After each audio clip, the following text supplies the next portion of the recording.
What radio? The music you want. With your host, Keys Dan. I ain't seen a beating like that since somebody stuck a banana in my pants and turned the monkey loose. RadioWhat.com. What's up, party people? It's Keys Dan with RadioWhat.com, DJLittleRock.com, coming to you live and in living color from the Radio What studios. And this is my podcast, What Makes You Famous. It's an extension of the RadioWhat.com internet radio station that I've been running for quite some time. And if you need DJ services, where do you go? DJLittleRock.com. Check availability, get a free price quote, and maybe you could have me, me, at your next event. Coming up in the program today, Derrick Pichon. He's of 434 Management, and we recorded this yesterday, so this is very unusual on the What Makes You Famous program. Usually I try to get the shows out on the same day, but I ran out of time. Last night I had a show myself at the Heber Springs VFW, so I recorded this. And I recorded the Jay Jones yesterday as well. I was able to put that one together. But Derrick, I'm so sorry. I ran out of time. I had to get to my show at the Heber Springs VFW. And I couldn't get this one put together. Speaking of Heber Springs VFW, that place was amazing last night. I can't say enough good things about that beautiful room and the nice people. They're very nice to me at the Heber Springs VFW. I haven't even been there a handful of times, but each time has been just a wonderful time. I set up the big room. Light the place up. The people are dancing, they're loving, they're singing. It's cool. It really is cool. Heber Springs VFW. And from what I understand, the plan this year is to have me there twice a month, 2 Saturdays a month. So I'm stoked. I'm excited to be back at the Heber Springs VFW. I think I'm heading back there on the 25th of January. So yeah. All right. This week's shows, in addition, let's see, on Thursday, I'm at the Old Post Barbecue in Russellville, Arkansas, from 6 p.m. until 9 in the p.m. That is the family-friendly video dance party karaoke jam. Yeah, I said karaoke. You're the stars of the show. You come on out and you have some fun with your family and your friends at the Old Post Barbecue Thursday night, Russellville, Arkansas. Great barbecue, and they got frosty beverages for the adults, but I keep it family friendly, because grandma might be there and she don't want to hear that stuff. Okay. Now the not so family friendly, well, I'm never that crazy dirty. It's the adult show is over at the Rab in Conway, Arkansas on Friday nights. That's my usual Friday night gig, hanging out at the Rab with the good peoples. That's another big room, just a fantastic setup for partying and having a good time.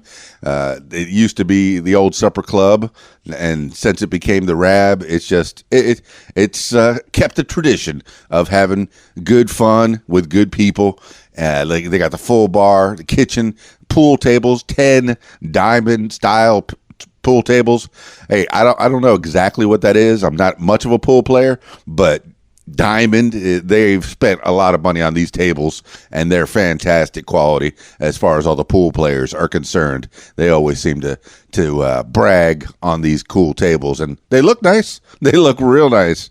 And there's a whole pool tournament that happens on Friday nights. So if you want to make some money while you're hanging out on a Friday night at the Rab, I encourage you to do so. I think you could talk to Jimmy. I think they call him Santa. He's a big fella, and he's usually wearing overalls. And he's very nice man.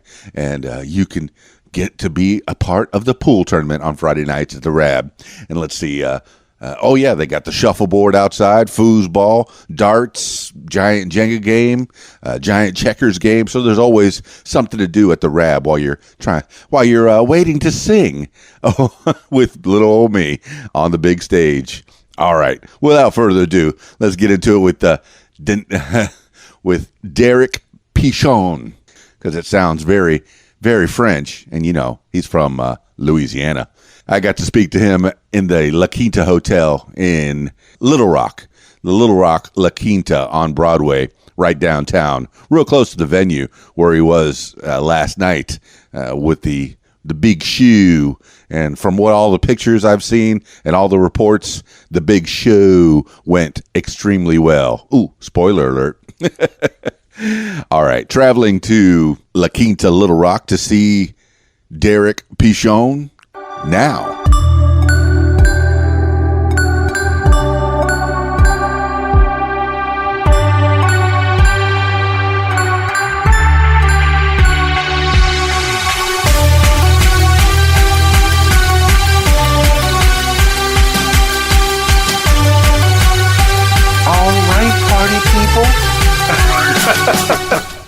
Who am I talking to right now? Derrick Pichon of 434 Management. And tell the people a little bit about who you are. Derrick Pichon of 434 Management. I am Paul Crosby's business partner from the rock band Saliva. No, lost it. Yep. Losing mic covers. Yep. What is 434 Management? And where is it out of? It's out of, well, it was just out of Lacombe, Louisiana. Uh-huh. Then we branched it over into Houston when Paul became business partners. Mm-hmm. And Paul, where's Paul from? Paul's from Houston. Houston. Okay, so you guys actually from Memphis. Okay, we did get a little bit of that in the last podcast with Jay Jones. Mm-hmm. He talked about his management, how he was trying to branch out and find managers, and he found Paul in Houston, and he found you in Louisiana, and then you came together. Did you know each other before? No. How did that happen? Basically, me and Paul, or me and Jay. No, either one, yeah. All right, well, me and Paul happened. I had a friend of mine. Paul had actually took a break from Saliva, and I had a friend of mine that was in a band with him called Asleep in a Week. Uh-huh. And we was on Facebook. We was messaging back and forth, me and my friend Mike Mexis. And I asked Mike, I said, hey, man, you mind if I share your video out on my page? Uh-huh. And he was like, nah, man. I said, but look, I said, you know how I am, dude. I want everybody's permission, just not one, because I don't want nobody to get mad if I share something out and it piss somebody off. So he's like, okay, cool. So he said, message this guy. So I messaged him, and we talked for probably 30 minutes or so. And he had told me, he said, man, he said, I said, he goes, you know who I am, right? I said, no. He said, I'm Paul Crosby from the band Saliva. At first, I was kind of like, but then we got more talking. Right. And he was like, well, look, dude, here's my number. Give me a call. So I called him. And we started talking, and we was friends for a while. What year was this? And this was 2018. How old are you? How old am I? I'm 38. 38, okay. I'm 50, so I'm going to be 51 this month. And we palled around for a while. Yeah. And then he had, of course, at the time it was Crosby Management. I had 434 Management. How long have you had that? Probably about 4.5 years now. And previous to that, why did you become a manager? I was bored, wanted something to do. I did a bunch of touring before. I went out with Korn, Limp Bizkit, Disturbed, Linkin Park, all them. You were recording with them? No, I was doing roadie work with them. Doing roadie work? Roadie work. Roadie work. Okay, so you're a roadie. You've met some bands. Yep. Okay. And you've worked with bands already. It's just one of them things where I was sitting home, I was bored, and I was like, you know what?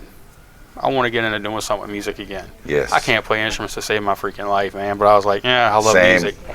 So I branched off into it, and it just started picking up to the point where I actually got to meet Paul. Mm-hmm. And then, like I said, he had Crosby Management at the time. I just had 434.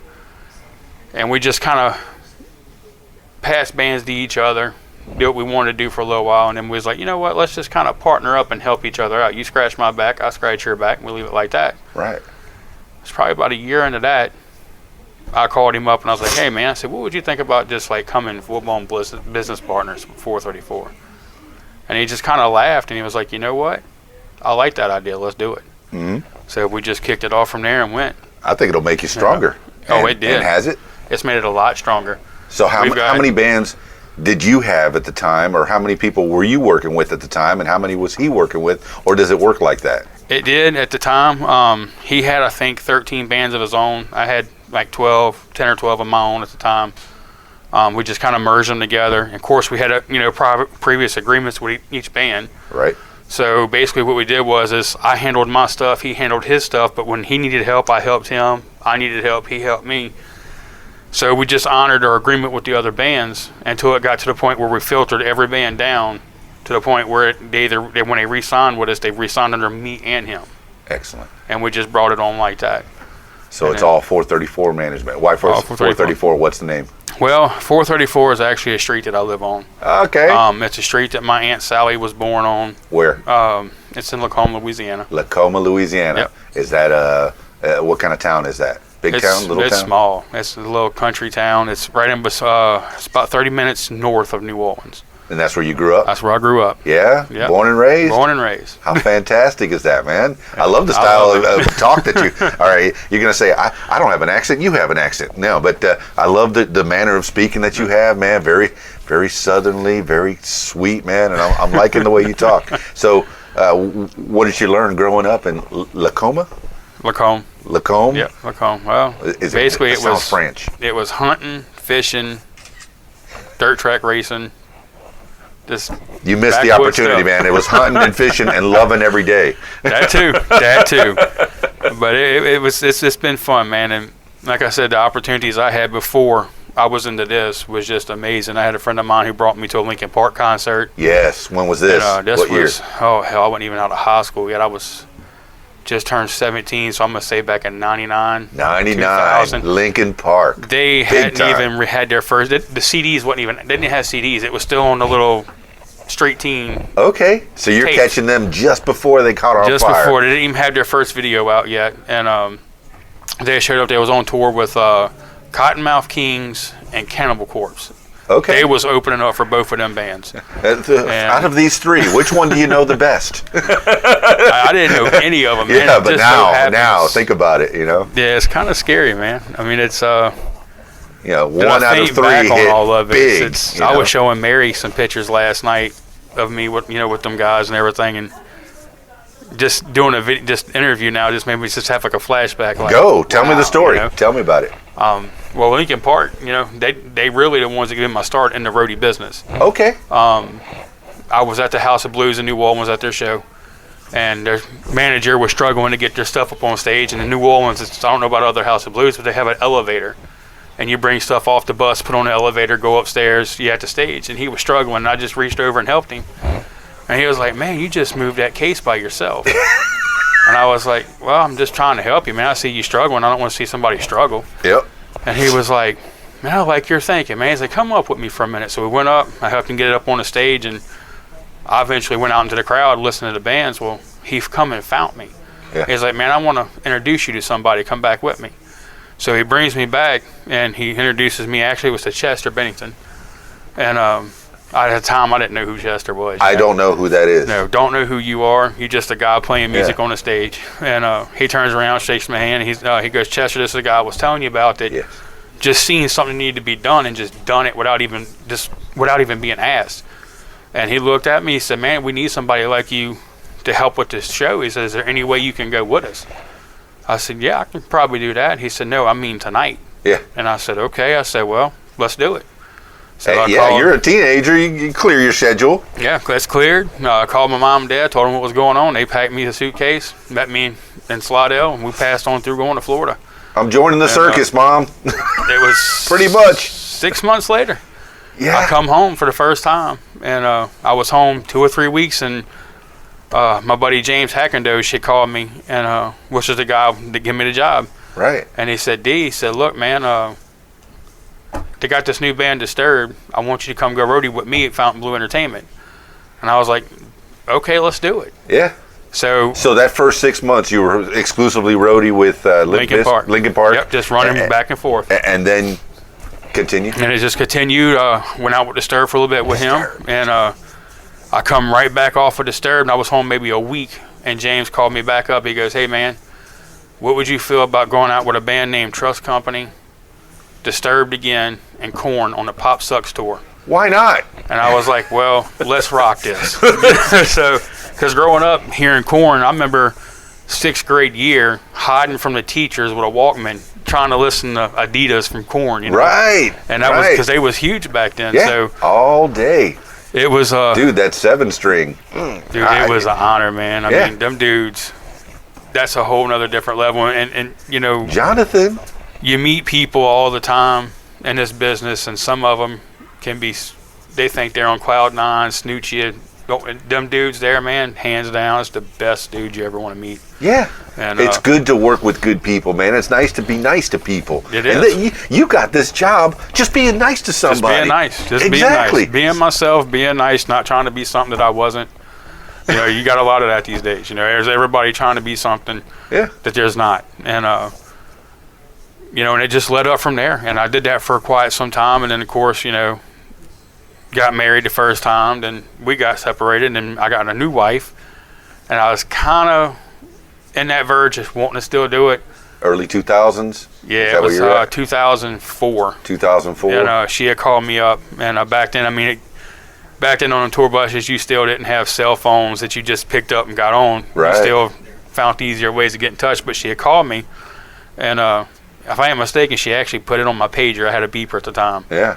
And I called her, and she told me, she goes, hey, I'm pregnant.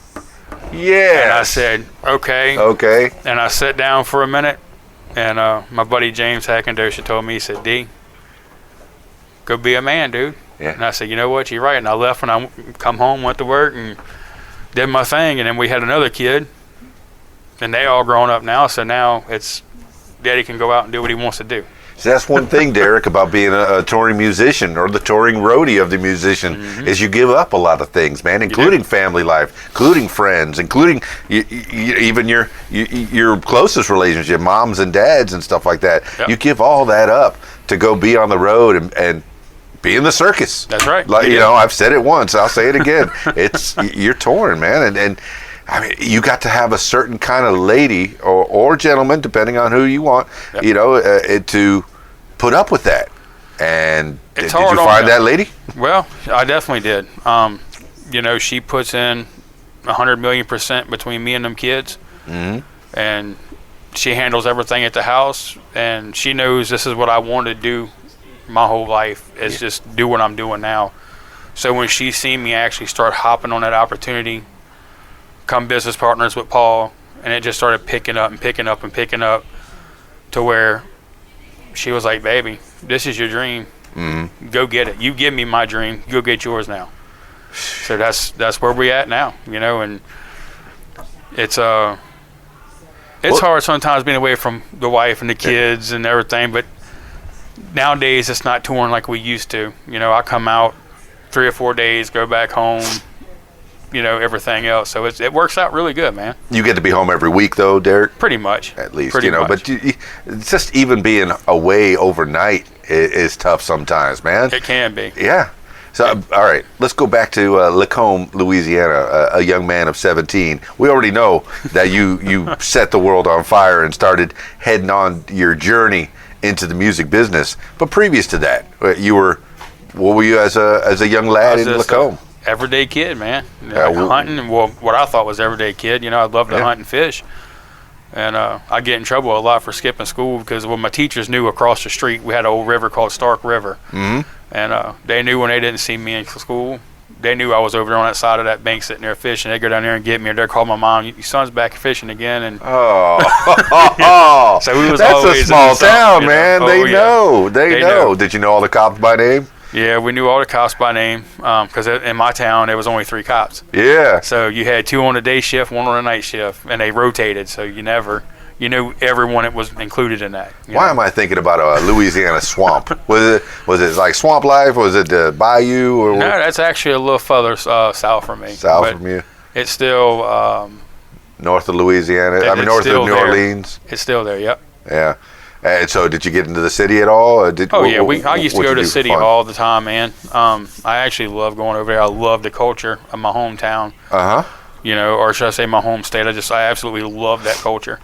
One of the greatest cities. The architecture in that city with all the iron bars and stuff. Yep. I love going to that town, just looking at things, and then walking down Bourbon Street and just listening to the different types of music. What affected you going through life as a young lad, musically or otherwise? Me being from that area, I knew where to go where the tourists normally wouldn't go. Right. And when you go in them areas, you actually get an authentic New Orleans that are there. Tell the people. That's where you get your guys sitting on a street corner with 5-gallon buckets and drumsticks out there making their own beats and doing their thing. Or they actually have another guy, I forgot the name of the instrument, but it's an actual shovel and a freaking wash tub with a string connected to it. You know, they playing that, or they get the old washboards and out there with their spoons on it and everything. And that kind of always got me in a trance. I would actually go there just to listen.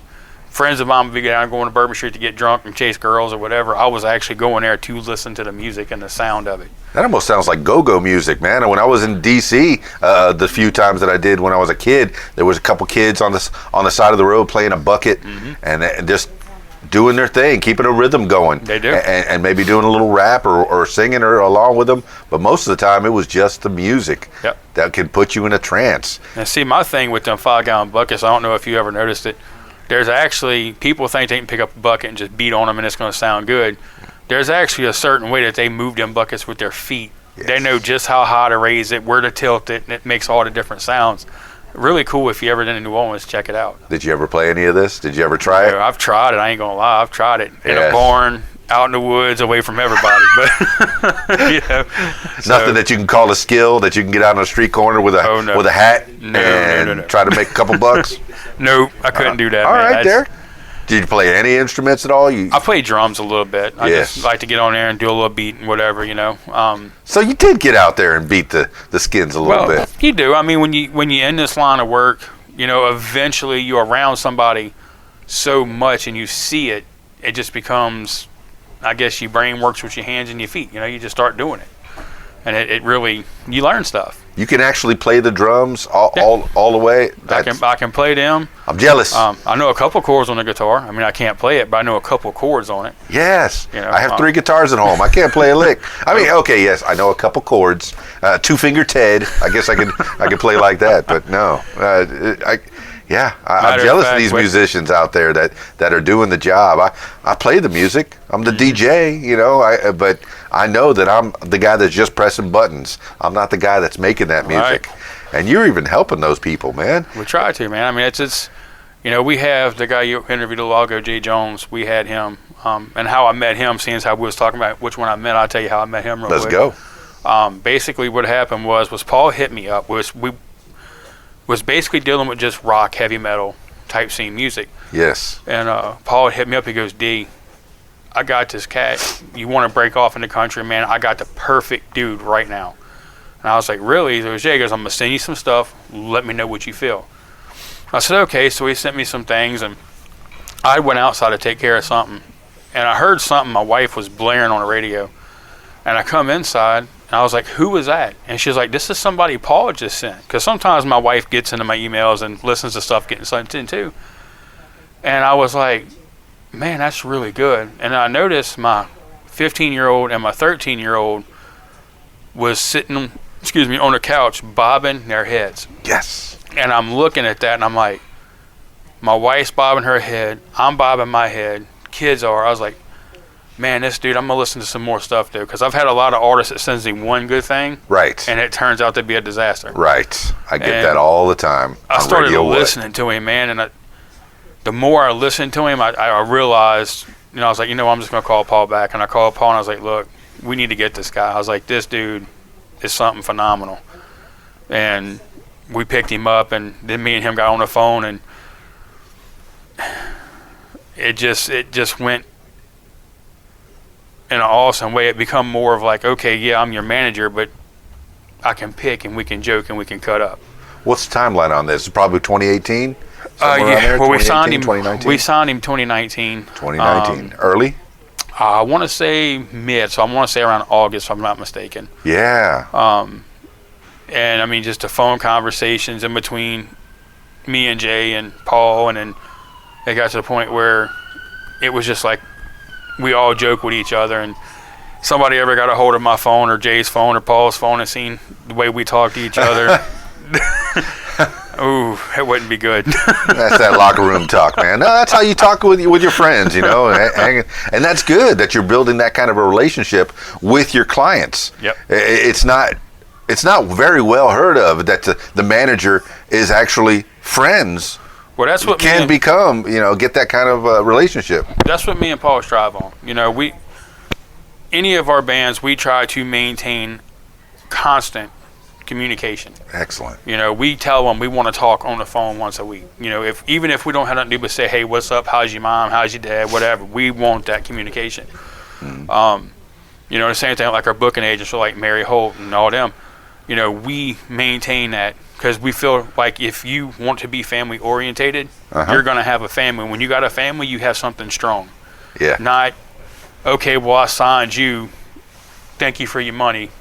We'll talk to you when we want to. Mm-hmm. You know, and that's where a lot of management companies start messing up at, and a lot of people in this music business.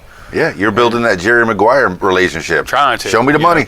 So it's one of them things where we want our bands to trust us and what we're doing, and we want to be able to know that we can call that band up and say, hey, we need you guys here, and they're going to go represent 434 to the fullest.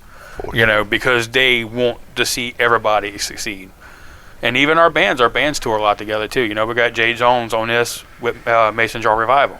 And those are both your That's people both that are signed up Paul's with you? bands that are signed to us. Fantastic. Well, you can rattle them all off, man, if you want, or some of the ones that you know. We've got Inner Image out of Texas. And them and dudes, types of music? They're heavy metal. Heavy metal. Really good group of military guys. We've got Reason to Find. We've got a band we just got signed to Eclipse Records, which was Mag Dillon. Matter of fact, I was looking at some of their stuff while you was doing Jay's stuff, and we just released their video called Naked in a Tub 3 days ago, and it's already been showed 35,000 times. Yes. So them guys are really coming up big. This is on YouTube? Yeah, they got YouTube stuff. They 35,000 hits in YouTube already. 35,000 hits wow. Already. It's them guys are really, they actually start off, I think it's January 21st, they start their tour with Head PE. And they're going all over the place with Head PE.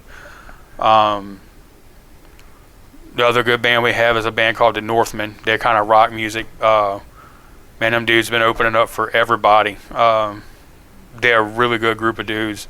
And they cut backflips on stage. And them dudes, they're just... They crazy good. Intoxicated Rage, which is more heavy metal. Yes. Them dudes are really breaking through the heavy metal scene, like really big time. Mostly up towards north and stuff. We're trying to get them down here, but it's kind of hard to get them down here when it's more of the pop country rock scene, you know. You'd think that, man, but everybody's got to rock sometimes, man. Yeah. You got to bob your head. Sometimes you got to let loose. When this world starts to weigh you down, you put on some heavy metal just scream at the top of your lungs, man, and everything else feels good now. All right, we're good. You know, I've let it loose. I didn't have to go and do anything harmful to anybody or myself. Yeah. I just went and listened to a great song and everything. Some people do yoga. Some people meditate. Some people listen to heavy metal, man, to get those releases out, and that's fantastic, man. It is. I love all of it. I've come to love all types of music. Yes. You know, there's even, I never thought I'd say this, just R&B songs I like now. Why not? You know, where I was from, it was always rock or country. So, like my first concert I went to, my brother brought me to a Def Leppard concert. And actually, That's a good first concert, man. I was 8, he was 18. There's 10 years difference between me and him. And he wanted to go to Def Leppard. Well, my mom and dad's like, no, you're going to stay home and watch your little brother. So him having a driver's license, little brother was tagging along, and he was like, guess what? You going to a concert tonight, and don't you tell mom and dad. Yeah. So he was kind of following what his mama said, you know, what your mama said. He was babysitting, you know, but it was the coolest thing being that young and seeing Def Leppard on stage. And you know, so the R&B scene wasn't really big where I was at. Right. So, you know, it just kind of, I guess, wasn't available to me, if that makes sense. Okay. Until I got a little older, and then I started getting into everything. You know, once I got outside of Lacombe and got out in the world and seeing, hey, this is a whole nother thing out here.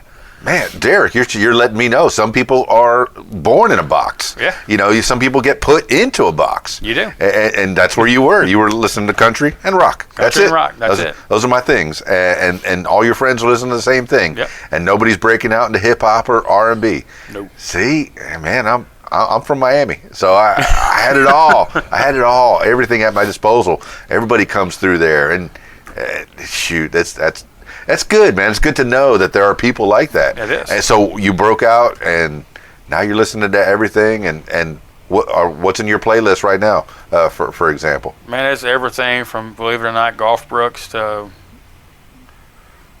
Godsmack on into Lamb of God to whatever. I mean, it's in there. But your roots are still metal. Still metal. You feel rock and metal, and that's what you like, and that's where I feel. That's where I feel my comfort zone, man. I mean, it's always been every rock show I've ever went to. It's always like real. Just seems like family once they all get in there and start doing their thing. Yeah. And that's just what I've always gravitated to. Yeah. Whenever I go to a rock show or even any live show that the people are up there just pouring their heart and soul, it's therapeutic, man. Mm-hmm. You let loose, you release when you're out there with the rest of the crowd, putting their hands in the air and screaming and just, loving every song that's up there. And I never heard this one before, but it's got a good beat to it. It's got a good rhythm. I want to take a listen to that, put it on my Spotify, my Apple playlist, and learn more about them. And how do they learn more about you and your bands, social media wise? And right now we own just Facebook right now, 434 Management, because we don't want to. We want to do everything old school, if that makes sense. So Facebook's fine, but we want word of mouth. Mm-hmm. We want our bands promoting us because that's the true way of doing something. Yeah. Versus paying somebody to say, "Oh, this is the best management company in the world." Mm-hmm. Don't mean just because you pay somebody. You want to pay homage and do your dues and be done to it. Word of mouth. It seems to be like if somebody says something good about you, the chances that you're going to get a job out of that or get another relationship out of that is much better. Now, I know a lot of the artists, a lot of the more famous people with my quote fingers up have broken down just to Instagram. Mm-hmm. That way they can put their flyers out, where I'm going to be this week, what's my new project, right? And it's pretty quick and there's no drama. Save that drama for your mama, all right? That's right, man. And another thing we're doing too, where people always find us now. Me and Paul got into doing what they call talent buying for big festivals and stuff. What's that? Yeah. Basically, they come to us, and with Paul's toured with all these bands, so he knows most of these people personally on a personal level. So we can actually call these bands and be like, "Hey, we got a show. We want to get you guys on. What do we have to do to move this up so we can get an answer like now?" Mm-hmm. And talent buyers, of course, they come to us, and our festival hosts come to us and say, "Hey, we want you guys to get the talent for us, but we want you guys to come here and host our shows and stuff too." Gotcha. So we go there and do all that, and we also like to be with the bands anyway because of the years experience I have, and of course what Paul's got. We know how stages need to be set up and what they need to be done. So we take our time and we look through it. And we don't leave that stage until the last band's off of it. Something I just recently learned about on these podcasts and talking to people. Where you said buy-in, and it kind of made me think of if you want to open a show for somebody big, maybe they charge you $1,000. Some of them do. Something like that. Is that something that you help out with? Where we do. We do. Motley Crue's coming through. They need somebody to open for them. They want somebody local, and they're charging this amount of money or whatever. We will handle that too. We mostly put our bands out there on the road with different people. Yes. Like I said, we just had Mag Dillon. She's out. We're fixing to be out right now with Head PE. Yes. The great thing is about doing buy-ins. It's like when we was all younger, local bands didn't tour. Their idea of touring was hitting these little bar rooms. Sure. Nowadays, they're working. They're making a couple bucks. Right. And that's all that they need to satisfy themselves. Correct. Somebody like Jay Jones that I just talked to wanted to break out from that. Yep. And you're helping him do that. We're helping him do that. Trying to get him down right now. We was in talks last night about bringing him down for Mardi Gras this year. Yes. And that would be for him. That would probably seal his whole Louisiana career up. Yes. It's potentially thousands of people walking by your stage. Oh yeah. All day, night long. And easy, one street, maybe, let's just say 4 miles long, there's an easy 150, 200,000 people on both sides of that street. And it's not just the same amount of same people. They constantly move. Yeah, we did a Calle in Miami, and we had different stages set up for all the radio stations, and the one I was working at had this kind of music playing here, and people just walking through. Yep. Walking through. Man, the potential for the bands that are there is uncalculatable. That's right. Yeah, and that's what you're doing to help them out at 434. Yep. Now, in the past 4 years since you started, when you first started, how did you start 434 Management? You said you had one band, or you had somebody, one band. hey, let me help you out? Actually, it was funny. I actually started working with a record label named Rock Avenue Records. Okay. Out of Louisiana? No, they out of California. Oh, okay. And Hollywood, yep. They kind of took me under, the owners took me under their wing, and how'd they find you in Louisiana? we actually met through Facebook, believe it or not. And Facebook. we just kind of started talking, and they called me up. We started talking and gave me a job. Went on from there, and I started a management company, and I found a band called Twitch Angry, and that name is just what he is. That dude stays angry.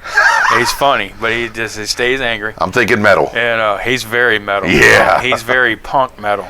Okay. And jump off the stage, sweating everywhere. Oh yeah. Yeah. He's one of these type of dudes that the music that he writes is how his life really is. So it's not a put on. Okay. He and he comes at you full force. He's Oh, always turned on. that dude, I think from the time Twitch eyes hit the ceiling, that dude he's on key. He's ready. I know a radio DJ like that, man. Always on. How you doing, everybody? And you're like, oh man, turn it off, man. Oh yeah. And this dude, I love him to death, man. Even though I don't work with him now, we still call once, twice a week, and we bullshit on the phone and just like, man, what's new, what's going on, man.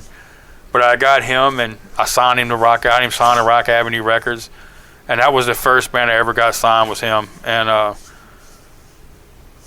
it kind of become my drug. Yes. It was like a feeling like, okay, I actually helped somebody. Yes. And then it just escalated from there. I got a couple other bands in. And he was Twitch Angry out of Louisiana? No, he's out of California too. He's actually lives in Sacramento. How did you help him from Louisiana? I put out an ad on Facebook saying 434 Management is trying to find bands to help. Gotcha. And he called me up, and I told him, I was like, dude, if you stick with me, I don't know where this is going to go or how it's going to go, but we're just going to do it and see what happens. And he looked at me and said, you know what? I don't know why, but I like you. Let's do it. Did you ever meet face to face? No, me and him have never met face to face. Oh my goodness! And we have, like I said, I've got him a record deal. Got him a record deal, and still to this day, we talk on the phone every day. And if it's not every other day, it's every 2 or 3 days. We on the phone with each other. How cool is that? He's just a really cool dude. And one day we'll meet. That's what me and him talked about a couple weeks ago. We're gonna make it happen one day soon. And it sucks being management sometimes. It's like, I didn't meet Jay for the first time till the other day. Wow. And I've been with him since August. That is great. It just kind of goes like that. We all meet up. When we all meet up, it's one big family, and we all have to leave. It sucks, but we know we're going to come back around and meet again. Got to have the company barbecue, man. Once a year, once every couple of years. One day soon we will. Invite everybody down. I mean, I know it's going to be tough for some people. You got to supply the dime, I guess, to get them down there. It's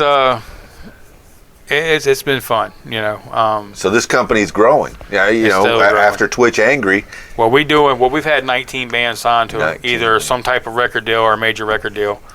Like I said, now me and Paul is off doing other shows. Like tonight, we had Jay Jones over here at the Rev Room. Yes. Next week on the 25th, on the 25th of January, me and Paul are in San Antonio, Texas at River Oaks Mall with Drowning Pool. Drowning Pool. Excellent, man. We did a show back in September with Drowning Pool and Lit in Slidell, Louisiana. Rock on. We got some stuff coming up in Florida, stuff coming up in Michigan. And you're traveling to all these places. Yeah, me and Paul both will travel all these places. The only reason Paul's not here today is because he had a funeral to attend today. So sorry, Dad. Sorry about that. But other than that, we travel and do our thing. And we know we don't want to be the management company that's stationary. Sure. We want to be out. We want people saying, hey, these cats they're here. They're doing this. They're moving. So when you say you got somebody a record deal, are you putting them together with a producer, somebody that can make their music, or is their music already produced and you're trying to farm it out to sometimes distribution or something? We get bands like Magdalene. They come to us we hear them, and we hear the potential all up in them. And then we get them lined up with a producer. And basically we use a guy out of New Orleans, Louisiana. His name's Jonathan DeLeese. He owns Concrete Studios. And this dude is phenomenal.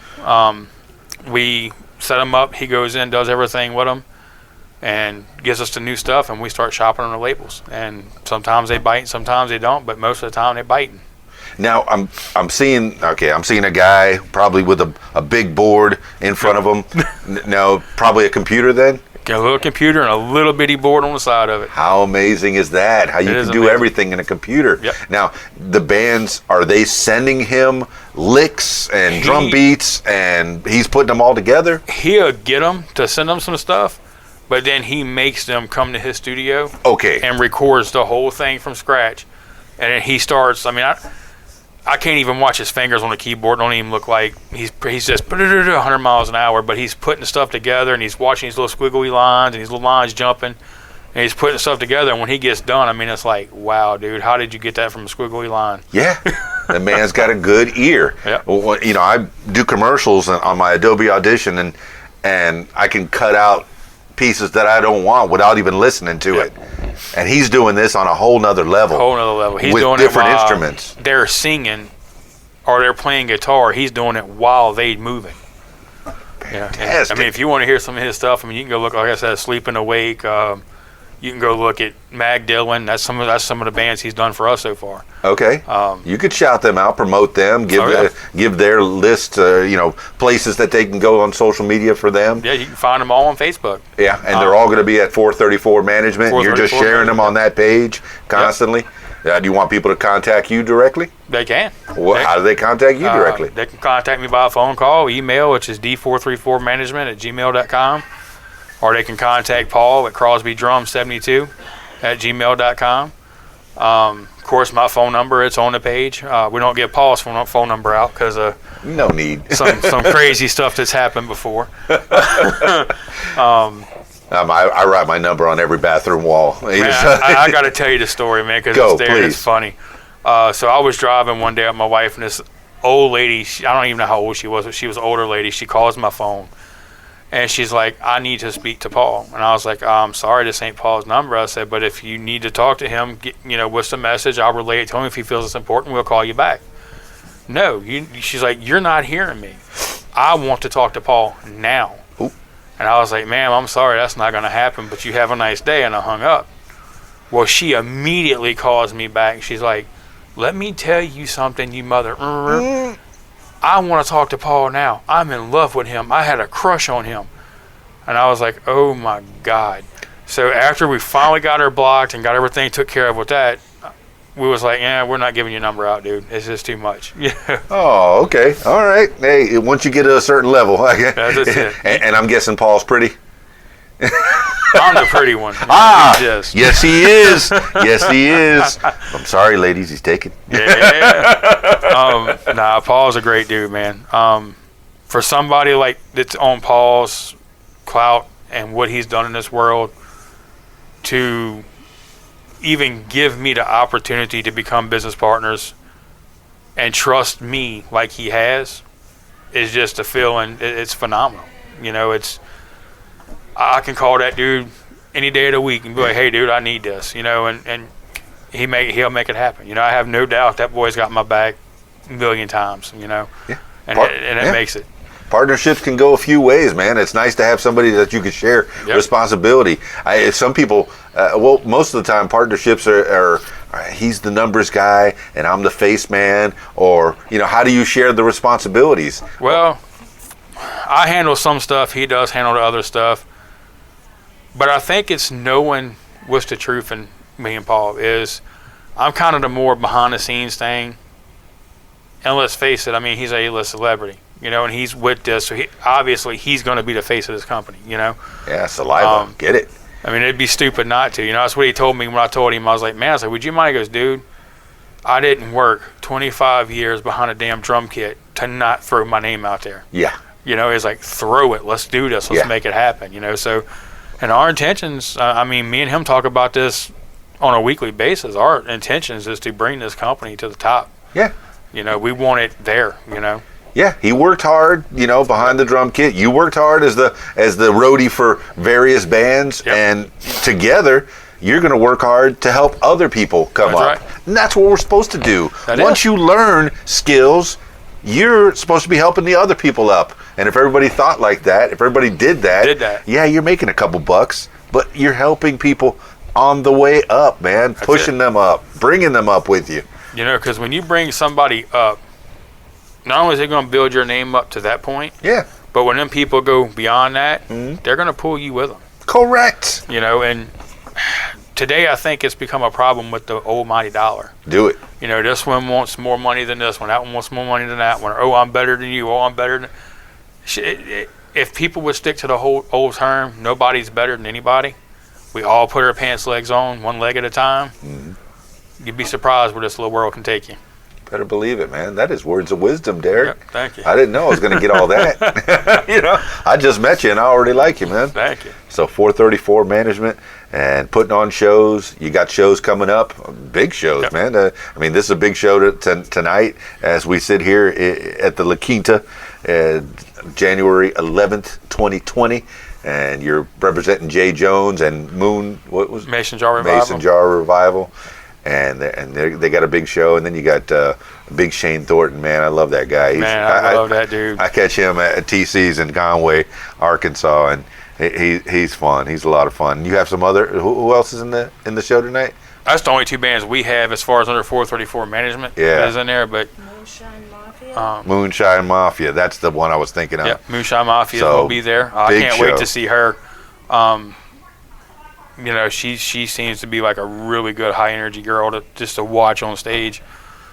Big Shane Thornton, that dude, I can't wait to actually meet him tonight. Yes. That's the first. I gotta say, that dude has a video out now. I forgot the name of that video. It just released. Man, it's the first time, I gotta say, as a man, I sat down and actually started tearing up. Yes. That song. Jeez, you couldn't have wrote a more perfect song for people. Whether you're losing somebody or whatever, that song, if it don't hit you, you're not a human. Derrick, you're starting to tear up now. I heard a little quiver in your voice as we're talking about it. I catch him at the Sunday night jam in TC's, and it's a lot of musicians getting together, just playing with each other. And he'll play guitar with this guy, and then he'll go over that way, and then there'll be a drummer, and then they'll switch drummers, and a new singer. And I love that they all jam together. Musicians need to help each other. Everybody needs to just help each other, get along, man, and we can just go along. So Derrick, you're helping people out, man. You and Paul with 434 Management. I see nothing but great things, man. What's you already let us know what's new on the horizons and how to follow you and how to find out more about you. Give some people some words of wisdom as we close this out. Words of wisdom is stay together, practice, because you never know when you're going to have that opportunity for a management company to come along and scoop you up and bring you to the levels that you always dreamed of.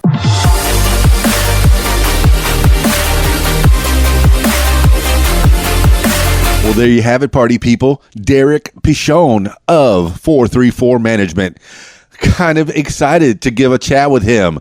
He is up and coming. He's been doing, officially he's been promoting people for 4 years, but he's been involved with the music business in many respects for many, many years, since the late 90s, really. Since he was a kid, since he was that 17-year-old kid just helping out. Hey, can I help you carry that? Bam, carrying it like it's nothing, because he's very strong, I tell you. He's very strong.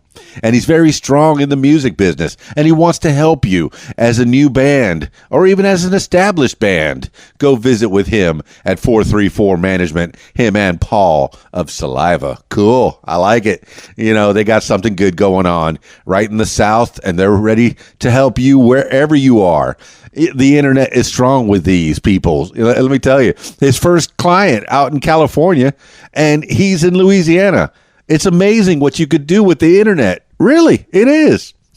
434 Management. Thank you so much, Derrick, for being on the program, What Makes You Famous, and telling a bit of your story and how you came to be.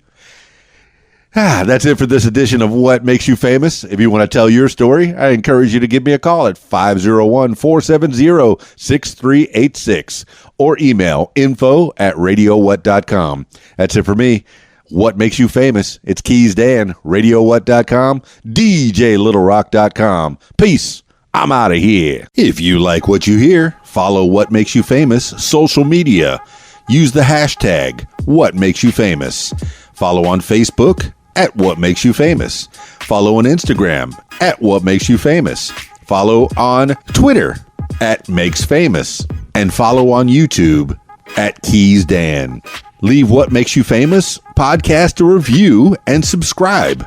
Listen to What Makes You Famous podcast on Podbean, iTunes, YouTube, Stitcher, Google Podcasts, and Spotify, and almost anywhere you find podcasts. Tell your story on my podcast, What Makes You Famous.